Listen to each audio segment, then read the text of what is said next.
I don't know about you, but I love YouTube. In fact, I listen to YouTube every night when I go to bed. Well, it turns out I'm not alone. In fact, as of 2020, we have watched over 500 billion YouTube videos. And this is an even crazier stat. 400 hours of video is uploaded to YouTube every single minute of the day. Last week, we began looking at some questions that we should ask ourselves as followers of Jesus before we post to social media.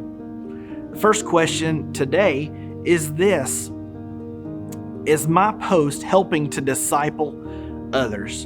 You know, before Jesus ascended into heaven, he gave these instructions to his disciples in Matthew, the 28th chapter. He said this: "Therefore, go and make disciples of all nations, baptizing them in the name of the Father, and of the Son, and of the Holy Spirit, and teaching them to obey everything I have commanded you." We are called not only to grow in our walk with Jesus, but we were also called to go and to make disciples and showing them how they can follow the King of Kings and the Lord of Lords. And so before you make your next post, ask yourself, does this post help disciple other people? How about this one? And this is a really tough one. Does this post exalt myself or does it exalt Christ?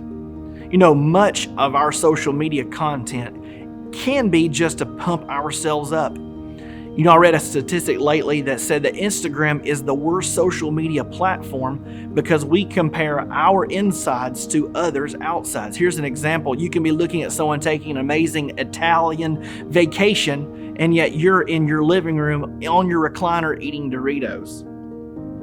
Therefore, we fall into the temptation of doing post after post of just building ourselves up, when our job as Christians is to build him up, not us to lift up his name and not ours. And so we have to ask ourselves the question, is my post exalting me or is it exalting Jesus?